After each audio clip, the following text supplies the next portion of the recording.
시청자 여러분 안녕하십니까? 최근 조선중앙텔레비전에서 방송된 프로그램을 분석해 북에 대한 다양한 정보를 편견 없이 선입견 없이 바르게 전해드리는 북녘의 하루 김창현입니다.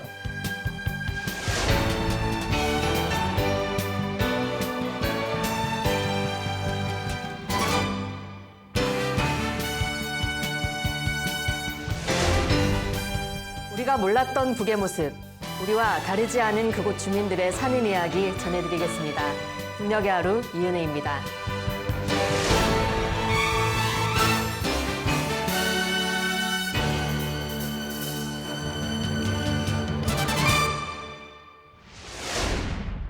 북녘의 하루를 통해 이번 한 주도 북과 조금 더 가까워지셨나요? 금요일은 주간 소식을 정리해보는 시간인데요. 이번 한 주 북의 모습들 가운데 가장 인상 깊었던 소식들만 모아봤습니다.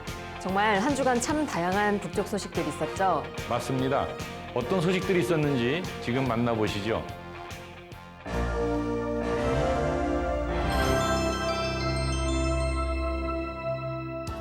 최근 보도된 북의 소식을 전하는 북은 지금입니다. 많은 분들이 건강 증진을 위해 헬스, 수영, 조깅 등 다양한 운동을 하고 계실 텐데요. 북의 인민들도 헬스센터에서 열심히 운동을 하고 있다는군요. 북에도 헬스장이 당연히 있겠죠. 그 시설이나 이용은 어떻게 되는지 평양 통일거리에 있는 운동센터 함께 찾아가 보겠습니다. 여기는 통일거리 운동센터. 활달한 필지로 씌워진 건물의 이름만 보아도 율동성과 경쾌감을 자아냅니다. 이곳 통일거리 운동센터가 문을 연 때로부터 10년이 흘렀습니다. 우리 통일거리 운동센터는 공강운동실, 공강회복실, 탁구장, 수중초음파실 등이 다 갖춰져 있는 대중적인 인민봉사기지입니다. 특히 우리 운동센터에는 달리기 운동기재, 가슴 근육 발달 운동기재를 비롯해서 62호종의 142여 대의 각종 운동기재들이 있습니다. 누구나 건장하고 튼튼한 체력을 가질 수 있게 해주고 특히 여성들은 아름다움과 젊음을 가꿔주는 것으로 해서 즐겨 찾게 되는 것. 여성들이 아름다움을 가꾸는 데서 운동이 매우 중요하다고 생각합니다. 그래서 저도 여기에 자주 오곤 하는데 달리기 운동기재도 사용하고 특히는 그 광운동과 윤운동을 즐겨하곤 합니다. 이 운동을 하고 난 뒤에는 이렇게 몸이 가벼워지고 탄탄해지는 것이 막알립니다. 저는 천성적으로 몸이 좀 약합니다. 하지만 여기 통일거리 운동센터에 와서 이 다리 근육 발달 운동기구를 이용하면서부터 다리 힘도 더 세지고 몸도 더 튼튼하게 되었습니다. 건강회복실들에서는 사람들의 성별과 나이, 신체적 특성에 맞는 과학적인 운동기재 이용 방법에 대한 연구와 함께 여러 가지 물리치료 기제들을 이용한 회복치료와 운동성 피로회복 봉사, 그리고 여성들의 아름다움을 더해주는 치료 미안 등 여러 가지 봉사와 그에 대한 연구를 부단히 심화시켜 나가고 있습니다.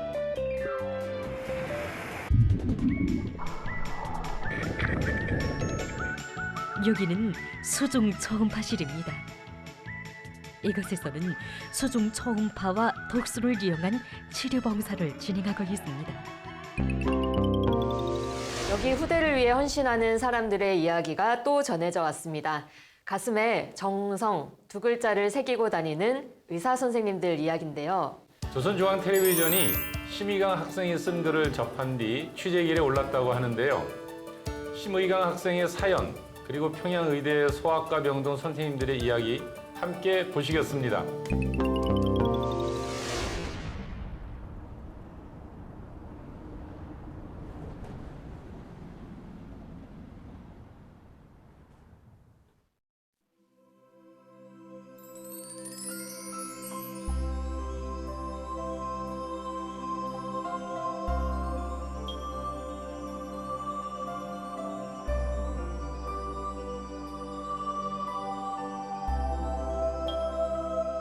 누구나 자기 집에 대해 이야기하라고 하면 저마다 자기 집 자랑을 할 것이다. 우리 집에는 어디서나 쉽게 들을 수 없는 남다른 이야기가 있다. 나에게는 나보다 9살 아래인 동생 의성이가 있다.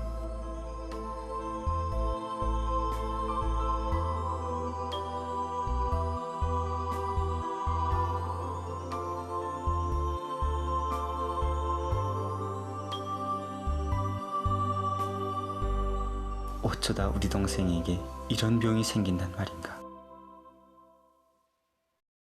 군병원과 덤에서 진단을 받고 평양으로 올라갈 때 어머니는 우성이가 살아날 가망에 대해서는 전혀 생각지 못했다고 했다.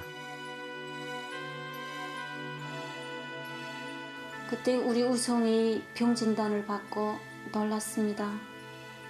자식을 잃어야 한다는 생각에 몇 번이나 기절했댔습니다. 2016년 5월이었습니다.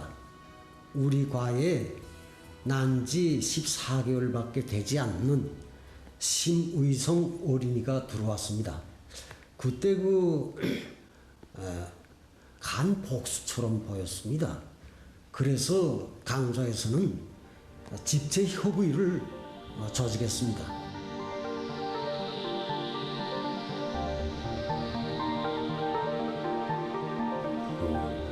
문헌 연구를 하면서 조사를 하기 시작했는데 이 과정을 통해서 외과적인 대책을 진행해서 환자의 일생과 함께 생명의 질을 담보할 수 있는 그런 실마리를 찾아지게 됐습니다.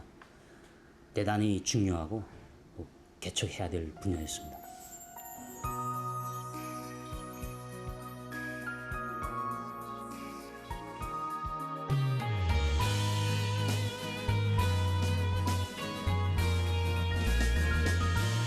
의성이가 병원에 갔을 때 나는 평양에 올라간 어머니의 심정을 전혀 몰랐다. 평양으로 올라갔으니 인차 나와서 오겠지 하고 생각하였다. 그런데 하루는 아버지도 평양으로 간다는 것이었다. 아버지의 얼굴이 어두웠다. 그때 아버지가 올라간 것은 수술 리필을 하기 위해서였다고 한다.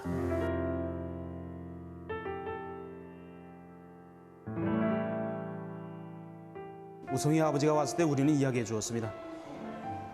우성이가 앓고 있는 병이 위험도가 매우 높고 우리가 이런 수술을 처음 해보기 때문에 가족 측의 동의를 꼭 얻어야 한다고 말해 주었습니다. 우성이 아버지는 고맙게도 우리의 요구에 응했습니다. 아마 우리 우리어 집단의 힘을 믿었던 것 같습니다. 그런데 그때 우성이 아버지 눈가에 눈물이 고이는 것이었습니다.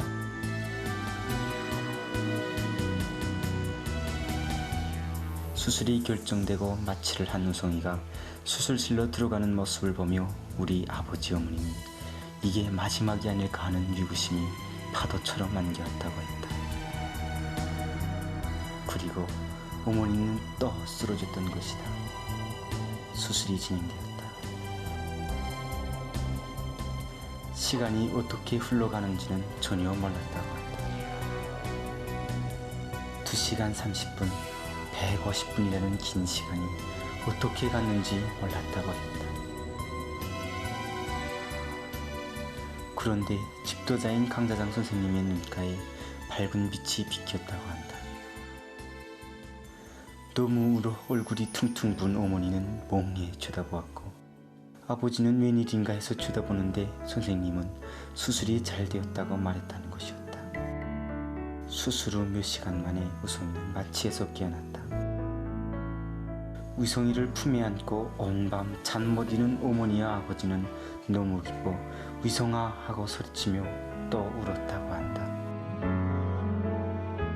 그런데 그 옆에서 더 기뻐하여 후느끼는 숨결이 있었으니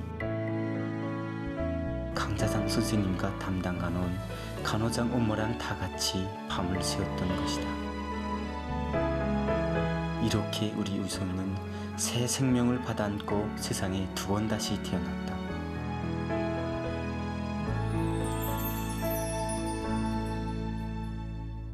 그때부터 우리 우성이에게는 생일이 2개가 생겼습니다. 2015년 3월 13일과 2016년 6월 30일. 아직은 나이가 어려서 자기 생일이 어떻게 2개가 되었는지 알 수 없습니다. 하지만 앞으로는 꼭 알게 될 겁니다. 6년 전에 우리 우송이가 이제는 타가서와 유치원을 졸업하고 어느덧 수학교 학생이 되었다. 글도 제법 잘 쓰고 키는 학급에서 제일 크다고 한다. 요즘은 새 교복을 타 입고 우쭐대며 다닌다. 자기도 인차 소년단원이 된다고 하며 벌써부터 내가 메고 다니던 붉은 넥타이를 매보기도 한다. 나의 동생 우성이가 다시 태어난 날부터 나에게는 의사 선생님들의 소식이 제일 기쁜 소식처럼 안겨온다. 그래서 신문이나 텔레비에서 의사 선생님들 소식이 나오면 꼭꼭 보곤 했다. 2022년 7월 14일 노동신문에는 우리 우성이와 꼭 같은 병에 걸렸던 한 어린이를 평양의학대학 선생님들이 또 고쳤다는 소식이 실렸다. 나는 어머니에게 막 큰 소리로 말했다. 온 집안이 또다시 경사가 난 것처럼 기뻐했다. 경영아, 너를 축복한다.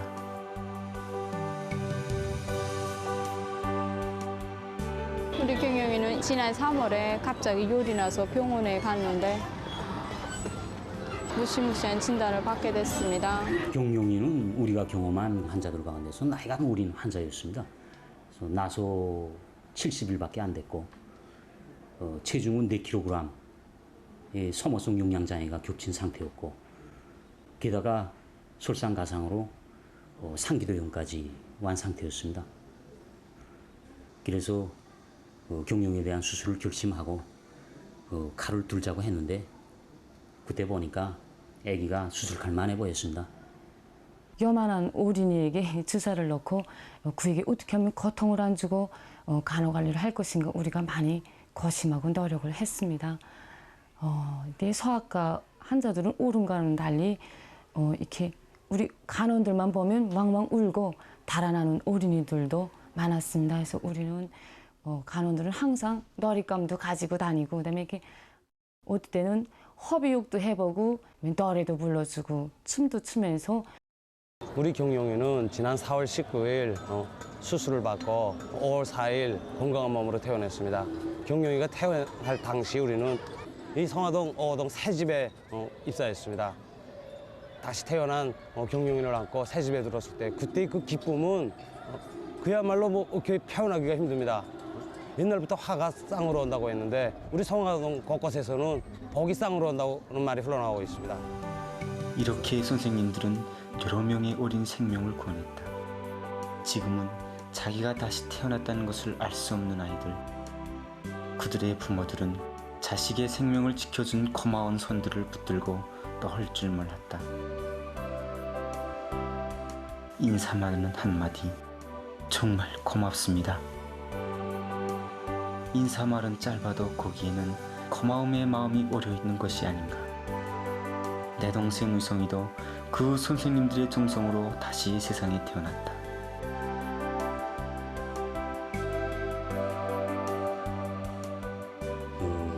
힘든데 소아외과 의사는 왜 안 와? 하고 물어보는 사람들이 도로 있습니다. 이래서 한마디로 말하기는 좀 곤란한데 아이들은 면역력이 약합니다.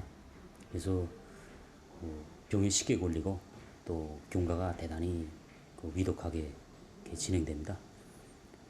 그러나 제때 정확히 과학적인 치료만 하면 즉각 회복되는 그런 특징을 가지고 있습니다. 그러면 아기는 엄마 품에 안겨서 빨쭉빨쭉 웃습니다.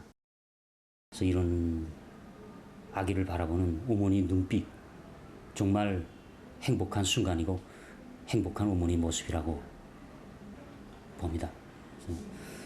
이런 아기야 어머니를 보는 기쁨이 얼마나 큰지 모릅니다. 그리고 궁지도 생기고 아마 그래서 소아외과 의사를 한 것 같습니다.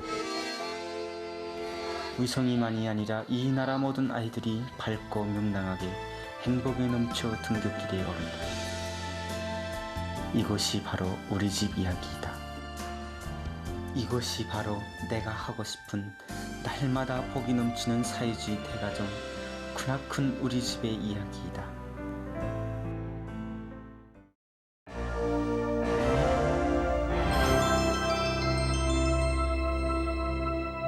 북의 오늘을 구석구석 들여다보는 북녘 돋보기입니다.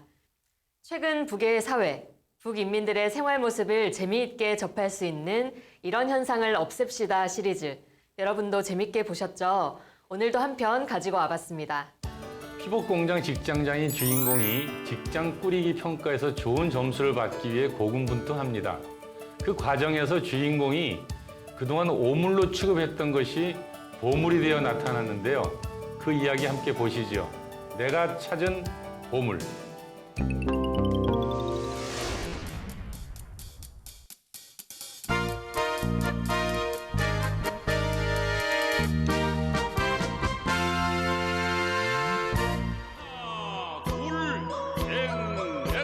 힘껏 짜치며 7, 8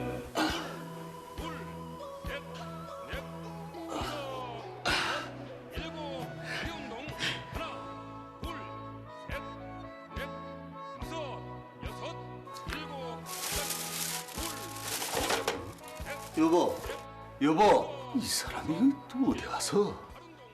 내 이거 그만큼 말했는데 내가 버리고 말아야지.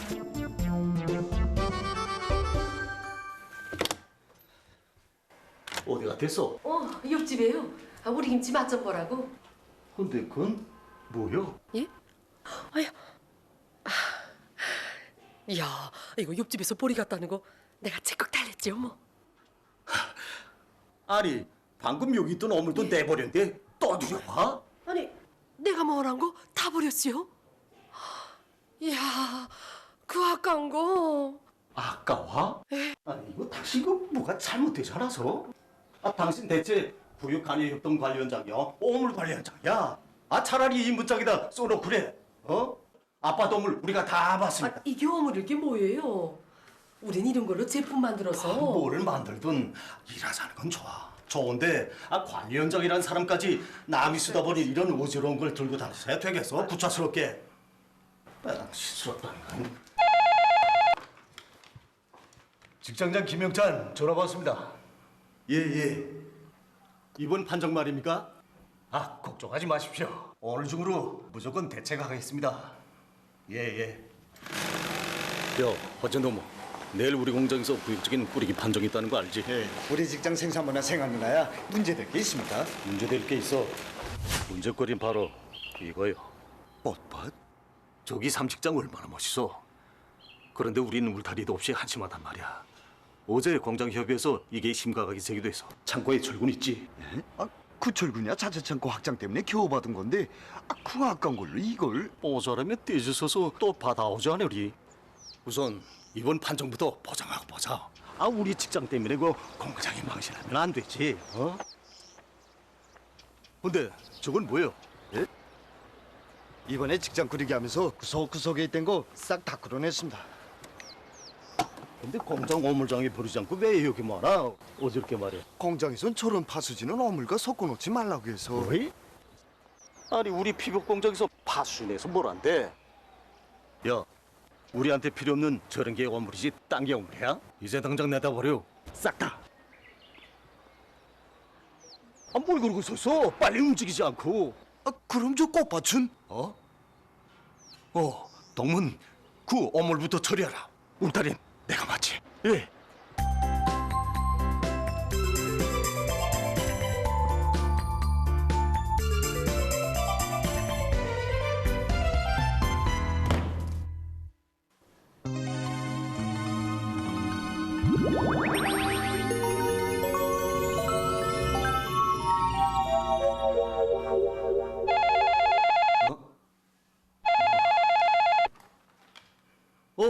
창고장 놈이야? 철근 울타리 벌써 다 돼서? 안 되겠습니다. 울타리만 트는데 귀한 철근 자재 쓰지 말랍니다. 지미 동지가. 뭐이? 이거 야단하구나. 직장장 동지 문제가 풀렸습니다. 뭐가 풀렸다는 거예요? 수지 울타리 말입니다. 맘초같이 수시울타리 또 뭐야? 그 꽃바돌탈 파는 데가 있는데 한번 보십시오. 그 맵시 그 값도 넣고 아까운 철근 잘랐을 때 있습니까? 그러니까 이건 가져다가 촉촉 설치하면 되겠구만. 그렇잖아요. 오, 죽을 수가 생기면 살 수도 생긴다더니 이거 동무가 날 살려줄 말고 행패 가서 당장 가다라 빨리. 근데 거기선 파수지를 가져와야 팔아준답니다. 파수지? 예, 1대1로 교환해준다니까 한 4, 50kg는 돼야 됩니다. 파수지 갑자기 어디서? 그것도 4, 50kg나. 예, 집에 동지. 예? 오늘 오후에 말입니까?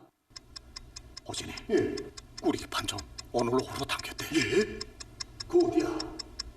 수시험을 후에 주기라고. 먼저 당겨주사. 돈을 더 주고 사든지. 그건 절대로 안 된답니다. 그 강한동 간해반에선 파수지가 있어야 제품을 만들기 때문에 그 돈이든 뭐든 일체에 통하지 않는답니다. 이제 뭐 간해반? 예. 풀렸어. 사람들에게 유유자재에 대한 올바른 관점만 준다면 그건 우리가 얻는 뮤푼의 수익금보다 그 가치가 훨씬 더 커요. 강한동. 예. 동문회 그 파수지하고 제품 1대1로 교환해주는 원칙 철저히 지키고 있겠죠? 예, 어려나갔습니까? 그럼 좋아요. 우린 앞으로도 이 원칙을 철저히. 뭐이?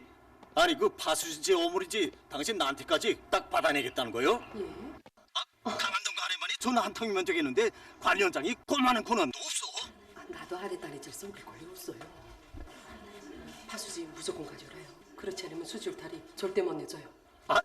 내 지금 바빠서 그런다지 않아? 나도 지금 바빠요. 끊자요. 여보세요?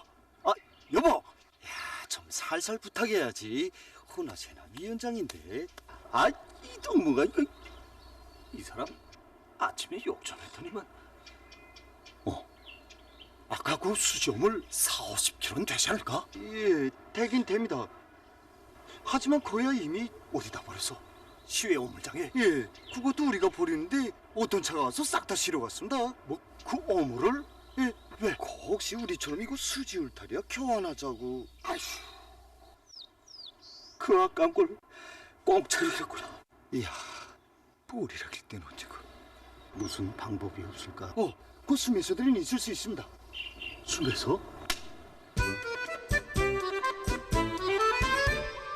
일터마다 세기속에 열정 넘치고 어디 가나 자력자가 기세 높은데 너도 나도 한 모습 한 마음으로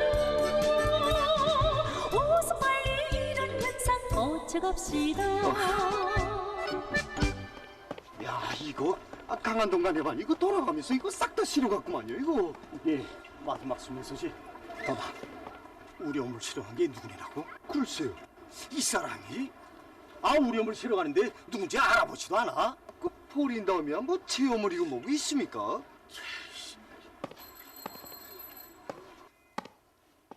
차번호 받겠지? 예, 봤습니다. 53에 2283. 그런데 차 번호는 왜? 우리 어물 찾아야 할 게 아니야. 보물? 어떤 보물 말입니까? 보물이 아니라 어물 말입니다. 어물? 세상에, 어물 찾겠다고 신고한 사람도 다 있어. 예, 알았습니다. 고맙습니다. 어디 전화입니까? 구역 간이 협동차인데 강한동 간해반이 동원됐대. 강한동 간해반이면 수지울타리 구간해반? 그 차라리 잘 됐습니다. 거기 가서 우리 어물 바친 거로 하고. 이 사람이 맛 가지고 두고도 중독했지? 그렇게 어떻게 해?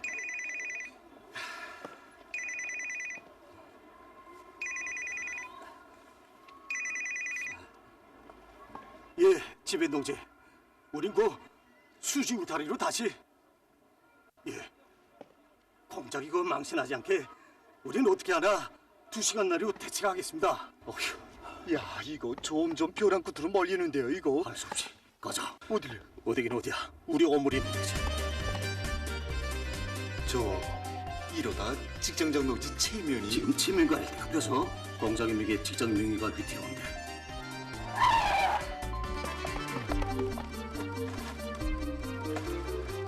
누구예요? 왜 그래요? 거기서 뭐래요? 이건 우리 거란 말이오. 에?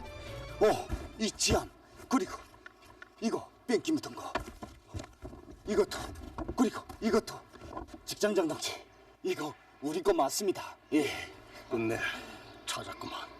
이걸 찾느라고 똥과 수고 많아서. 아니 이거야 동문회가 버린 거 아니에요?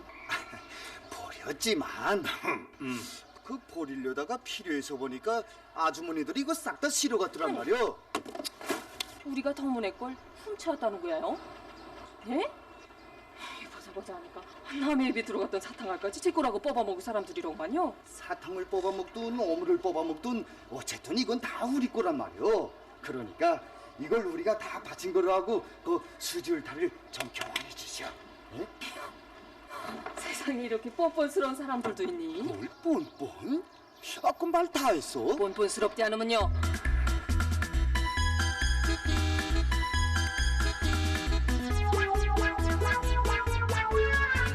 많아.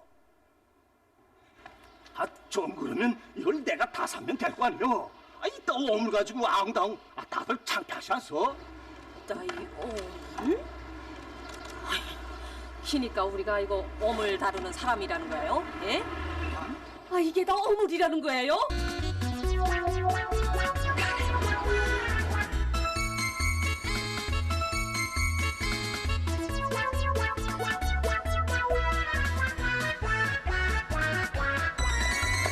나면 어떻게 할까? 동문회 나와? 직장장 동지가 옆에 있어줘야지. 이렇게 도망치면. 누가 도망쳐? 한장동무 인상이 왜 그래? 무슨 일 있었어? 글쎄. 그 여자들 두 자리 간단치 않구나야. 야, 사람들은 천재나 베이던데 이게 틀려먹었더만요. 그래요? 저 사람들이에요. 어디? 아니, 아는 사람들이에요? 아니야. 반장, 이거 요구했던 기술 자리들이야. 고맙습니다. 요거, 당신 지금 강한동 가래반에 와 있죠? 아니? 내가 여기를 왜 와? 어떻게 하니? 야, 벌써 통보했구만요. 여보, 내가 당신 남편이라는 걸 여기 사람들 다 알아? 아직은 몰라요. 도망치나기 전에 빨리 돌아가라요. 예. 내가 망신하든 뭐하든 미치지 마. 괜히 여기 일에 나섰다가 당신까지 망신하지 말고. 내가 망신하지 않게 됐어요. 난 지금 여기 가래반에서 여자동지 뭘 망신한다는 겁니까? 우리 가래반에서요? 아무것도 아니야. 저한테 굽신 될 것 같아. 그러지 말고 아주머니한테 다시 좀 부탁했어. 뭐이? 난 그 사람한테 구걸질하네. 승대수가 자존심 없이. 그럼 어떻게 하자니까? 야, 이거 1시간밖에 없는데. 어떡하긴 어떡해. 끝장을 보고 해봤는 내 성격 알지? 이 양패를 치면 지금. 저 사람들 또 와요. 예? 맞아요. 저 질긴 사람들 순순히 물러설 잡다리 아니야.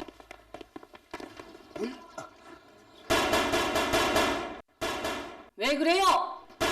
반장도모, 아깐 좀 미안하게 되는데 사정 좀 봐주고 그래.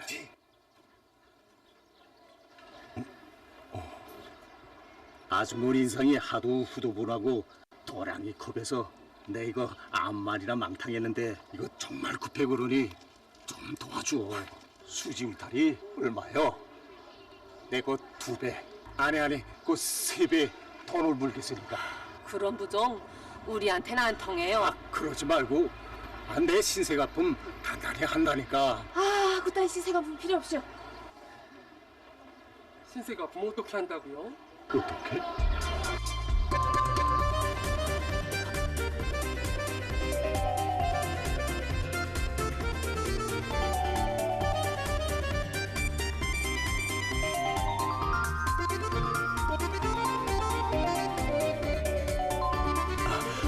아주머니.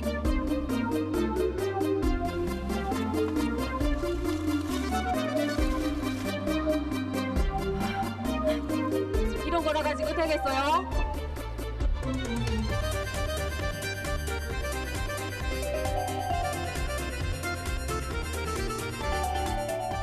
이거 차면 좋아하시는지. 이거 하나 떨어졌던 건데. 요것도 땅바닥에 떨어져서 좀 상했는데. 야, 자꾸 따분하게 이러지 말고 이젠 돌아가 보십시오. 덥수 잘 받아 먹더니만. 넌 뭐가 좋아서? 아이고 우리 너는 걸 이거 우습기도 하고 불쌍하기도 하고. 뭐이 불쌍해?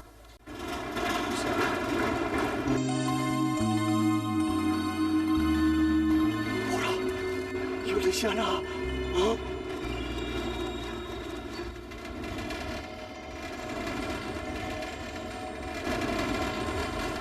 반장 아주머니.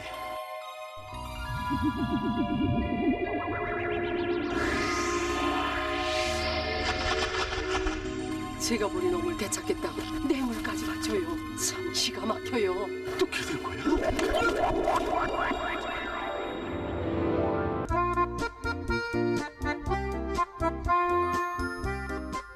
여보, 당신이 보리라던 어물이 얼마나 귀한 건지 이젠 알겠죠? 그래, 제자원아, 내 오늘 정말 귀한 보물을 찾았어.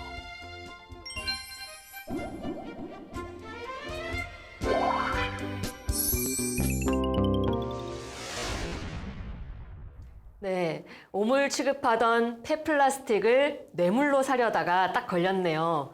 우리로 치면 재활용을 잘하자 뭐 그런 교훈인 것 같은데요. 북에서도 재활용을 적극 권장하고 있나 봐요. 예, 그 폐기물 재활용을 애국적 의무라고까지 얘기하고 또 당에 대한 충성심, 뭐 또 국가에 대한 애국심의 발로다라고 규정을 하고 있어요. 그러니까 엄청 이제 독려를 하고 있다라는 뜻이겠죠. 실제로 전국 기업소와 가정 등에서 적극적으로 아주 독려하고 있는 게 사실인 것 같습니다. 충성심과 애국심이라고까지 표현한다니까 뭔가 결연하게 해야 될 것 같은데요. 아까 영상 보니까 이런 재활용 문제가 비단 환경 보호 차원으로만 되는 것 같진 않던데요. 예, 북이라는 사회가 우리처럼 매일 막 포장지가 쏟아져 나오고 또 일회용 용품이 쏟아져 나오는 그런 소비 중심 사회는 아니잖아요. 네. 그러니까 아무래도 이제 그런 그 재활용이라는 개념 자체가 일종의 이제 순환 경제라는 이제 개념을 만들어서 자력갱생의 한 일환으로 자원을 재활용하자 뭐 이런 데도 방점을 찍고 있는 것 같아요. 하긴 아직도 생산 정상화에 힘을 쏟고 있는 단계이기도 하고 대북 제재나 코로나19 같은 어려움도 겪고 있으니 그 북 내부에 있는 자원을 최대한 활용하는 것에 관심을 쓰고 있을 수밖에 없겠네요. 그렇다고 봐야겠죠.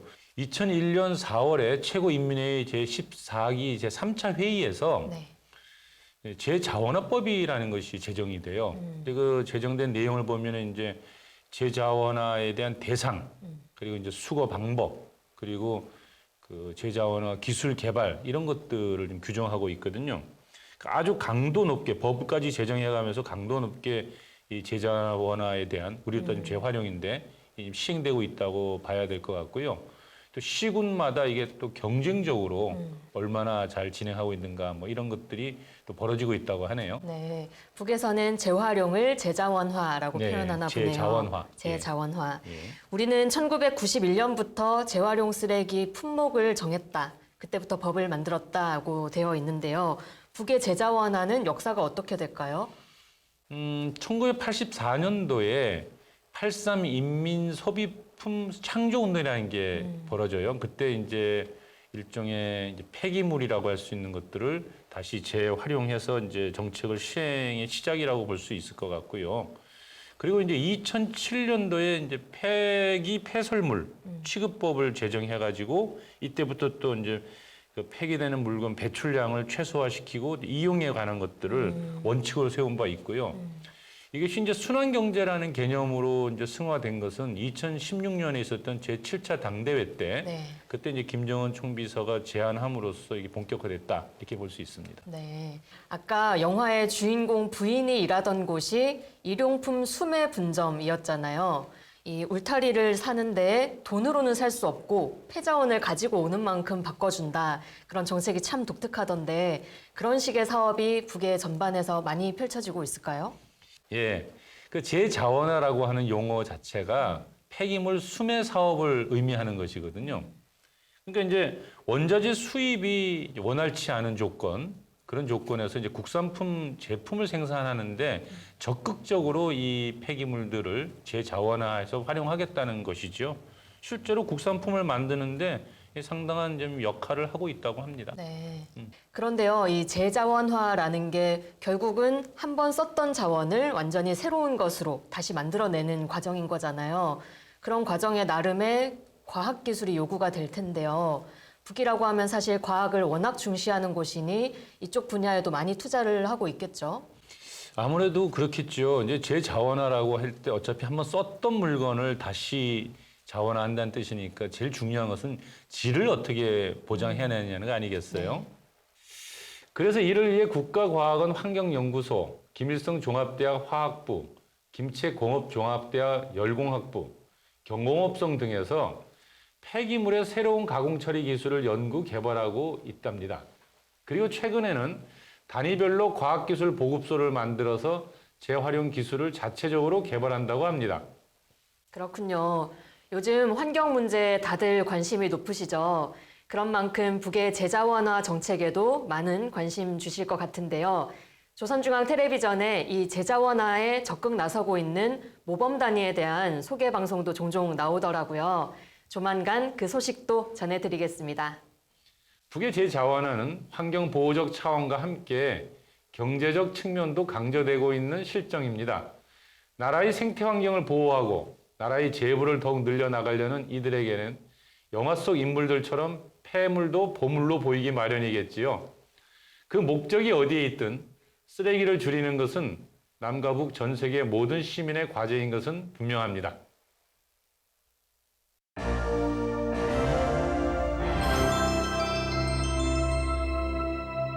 조선중앙텔레비전에서 방영된 다양한 프로그램을 모아 보여드리는 북이모저모 시간입니다. 오늘도 어떤 흥미로운 소식이 준비되어 있을지 기대하셔도 좋습니다. 먼저 흥겨운 가야동 연주곡 감상하시죠.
여러분 중에 피부 건강을 위해 오이팩 하는 분들 계시죠?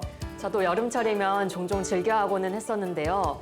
사실 오이를 피부에 붙이는 게 썩 좋은 방법이 아니라고 하네요. 그렇듯이 가끔 잘못된 상식이 오랜 기간 유지되어 오거나 유행할 때가 있지요. 이번 방송을 보고 잘못된 상식 몇 가지를 바로잡아 보면 어떨까요?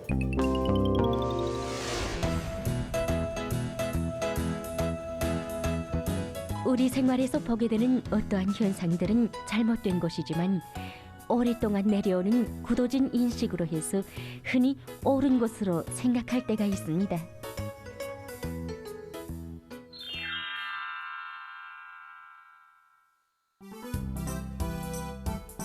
많은 여성들이 다량의 수분이 들어있는 오이를 고급 보습제로 인식하고 있습니다. 하지만 사실상 오이를 직접 얼굴에 붙이는 것은 리상적이지 못하다고 합니다. 그것은 갓 썰어낸 오이에 있는 이슬 형태의 끈기 있는 물기가 피부를 끌어당겨서 쭈글쭈글하게 만들어주기 때문입니다.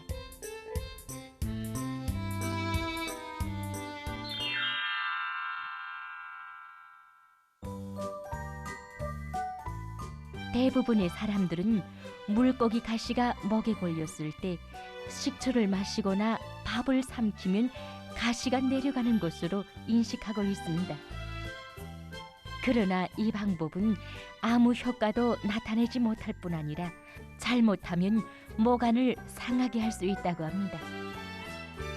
이런 경우에는 먼저 숟가락으로 혀를 눌러 목구멍에 가시가 보이는가를 확인한 후 보이면 핀셋으로 가시를 집어내고 보이지 않을 경우에는 의사에게 보이는 것이 좋다고 합니다.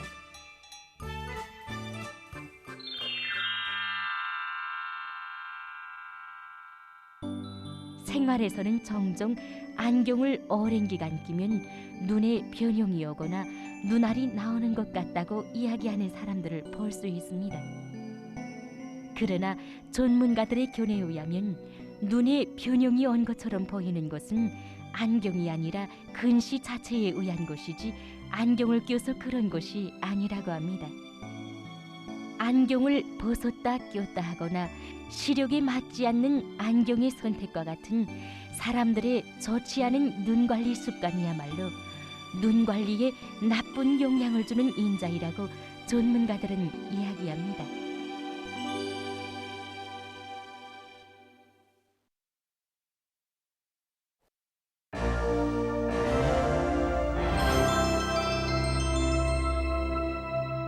북의 근로인민들은 현장 곳곳에서 국가 경제계획 달성을 위해 고군분투하고 있습니다.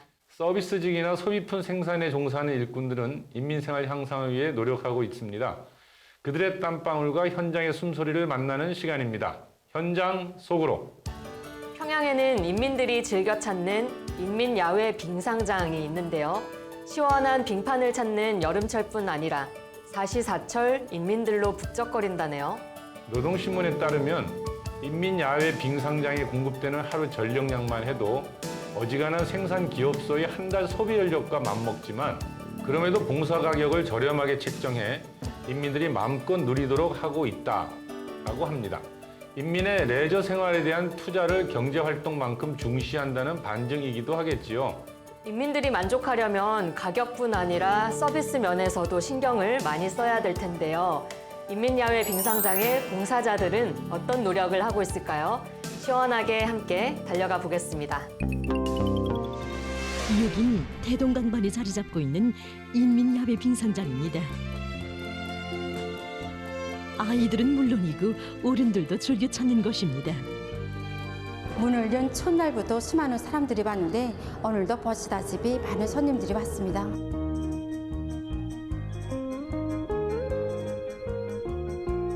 오늘 온 가족이 우리 여기 스케이트 타러 다 같이 왔습니다. 우리 딸이 아침부터 얼마나 쳐오르는지 한번 타보려고 합니다. 우라라 스케이트는 잘 타는데 이번에는 중상 스케이트를 타보고 싶습니다.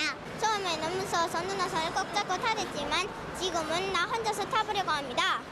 나보다 나이 많은 사람들도 들어서 막 이렇게 웃으면서 이렇게 막 이제 막 자유롭게 막 이렇게 넘어지면서 하는 거 보니까. 부모들도 이 운반위에 선 철부지 유년 시절로 되돌아간 듯 싶습니다. 사람들이 스케이트를 타게 되면 스케이트 날이 무뎌집니다. 그래서 우리가 그 스케이트 날을 받아가지고 그 날에 그 홈을 파줘가지고 양쪽 날에 칼날을 세워줍니다. 그렇게 하게 되면 이제 안쪽과 바깥 날을 세워줌으로 해서 사람들이 경사를 아무리 줘도 스케이트 날이 밀리지 않아서 자유롭게 탈 수 있습니다.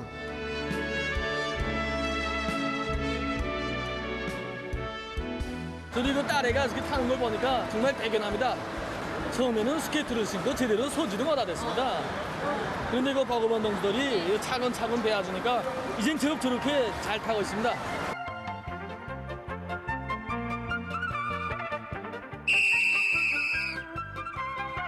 뷰란간 호각 소리가 울립니다. 봉사자들의 말에 의하면 오름판의 상태를 수시로 관찰해보고 오름 깎는 기계를 가동시킨다고 합니다. 오름 깎는 기계로 말한다면 오름도 깎고 눈가루도 걷어내면서 동시에 물을 뿌려줘 패인 부분도 메꿔줍니다. 그러면 오름판이 보다시피 매끈해집니다. 오후에 들어서면서 여기 빈상장은 더욱 활기를 띠고 있습니다. 이곳 종업원들의 말에 의하면 여기로는 스케이트 애호가들도 많이 찾아온다고 합니다. 계속 타느라면 그래서 상쾌한 감을 주고 그래서 사람들이 서로 빠르기 때문에 기술 교류도 하면서 또 자빠지면 웃지 않습니까? 한마디로 직업이나 그런 걸로 해서 받은 심리적인 스트레스를 해소했습니다. 점검을 하면서 이렇게 피로할 때가 있는데 그럴 때마다 이렇게 2시간씩 와서 타고납니다.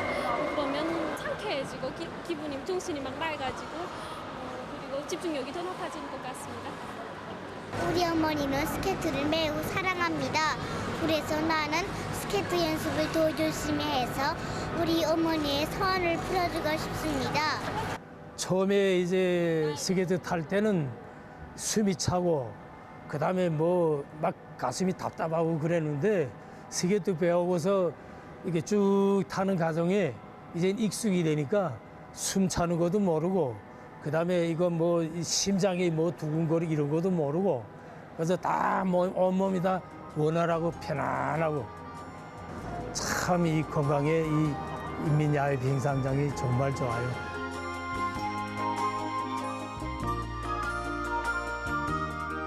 모든 봉사시설들이 이용자들의 편의를 보장할 수 있게 꾸려져 이곳을 찾는 사람들의 사랑을 받고 있는 인민야외 빙상장. 앞으로 우리들은 봉사활동과 관리 운영을 잘하여 인민야외 빙상장을 우리 인민들이 언제나 줄기차는 것으로 되게 하겠습니다. 이제는 어느덧 20시가 됐지만 스케이트를 타는 사람들로 붐비고 있는 대중체육봉사기지 인민야외 빙상장입니다.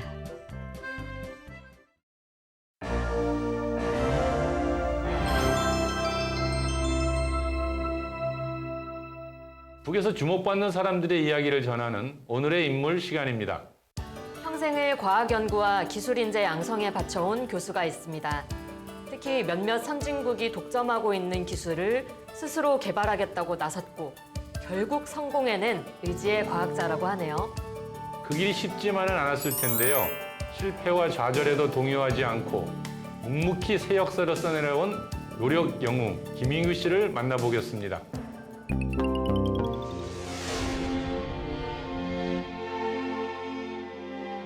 오늘날 제1기마수는 철을 연구하는 과학자가 되어야 한다.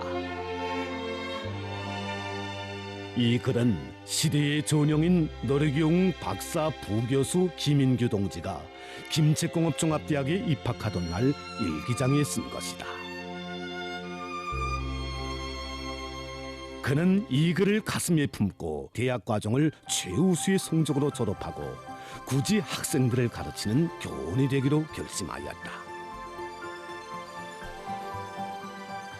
김책공업종합대학을 경제건설을 힘있게 견인하는 기관차, 나라의 맏아들 대학으로 내세워준 당의 믿음에 과학연구와 기술인재 육성으로 보답하려는 양심의 선택이었다.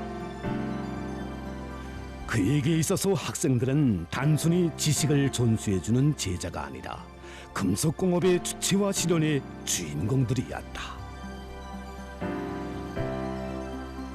금속공업의 주체와 실현은 자립경제의 운명과 관련된 문제였고 대를 이어 끝까지 관철해야 할 위대한 수령님들의 유훈이었다.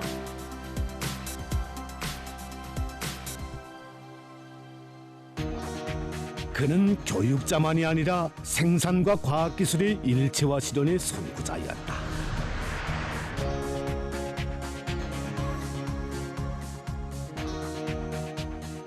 탐구의 길은 실패와 좌절, 보수와 기술 신비주의와의 투쟁의 면석이었다. 순간의 동요나 주저도 없이 한치 한치 성공의 용마루를 향해 달리었다.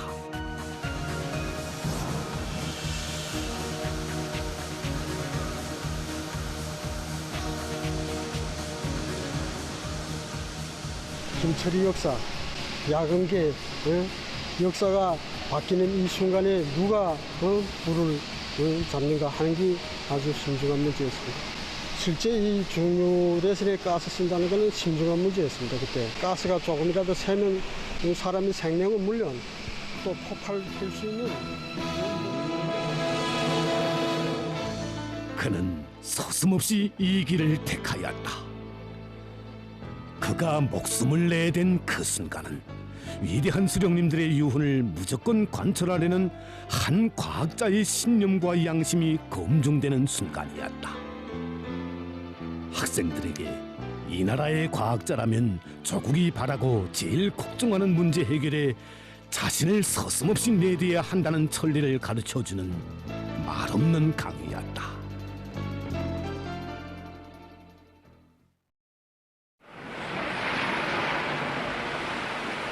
성공이다.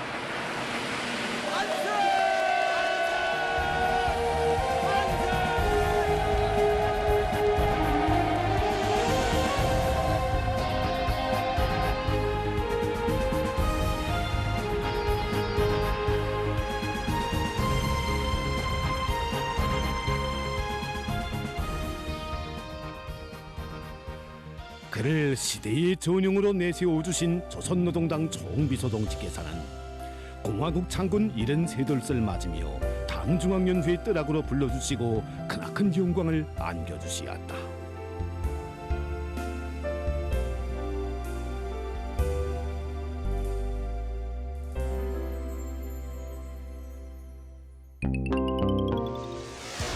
한 주간의 북의 소식들을 정리해봤는데요. 저희 북녘의 하루를 통해 어쩌면 낯설었을지도 모를 북의 모습에 대해 조금씩 알아가셨으면 합니다. 저희는 앞으로도 있는 그대로의 북녘 소식을 여러분께 꾸준히 전해드리겠습니다. 잠시 후에는 김창현의 한마디가 이어집니다. 끝까지 시청해주세요. 고맙습니다.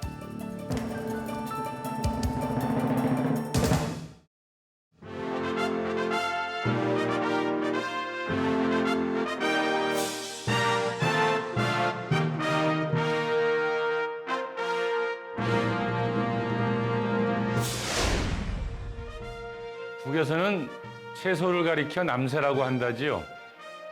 오늘 우리는 대규모 남새 생산기지 련포 온실농장 준공식을 보았습니다. 드넓은 부지에 850여 동의 수경 및 토양 온실, 천여 세대의 살림집, 학교, 문화회관, 종합봉사시설 등이 들어섰다고 하는군요.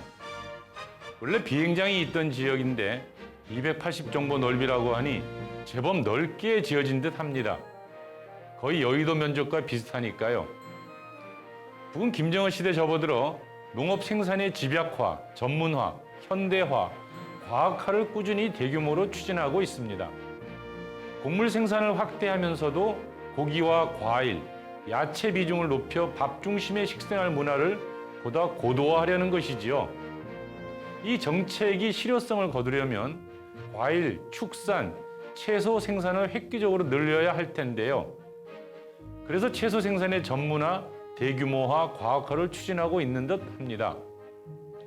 2015년 평양시 사동구역에 온실농장, 문화회관, 종합휴양시설 등을 갖춘 현대적인 농촌마을이 들어섰는데요. 장천 남새 종합농장입니다. 이 초현대식 농촌마을은 이후 북의 새로운 농촌 건설의 본보기가 되었습니다. 작년 함경북도 증평 온실농장이 들어섰고요.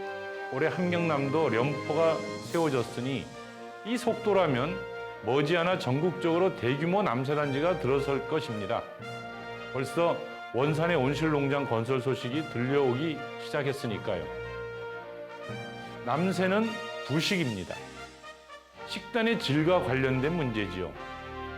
계절의 구애됨 없이 갖가지 남새를 생산하여 인민들의 식탁을 풍성하게 만들겠다는 야심찬 계획인데요. 차질 없이 진행되어 북 모든 인민들에게 사시사철 신선한 야채가 풍족하게 잘 공급되길 바랍니다. 국력의 하루 김창현의 한마디였습니다.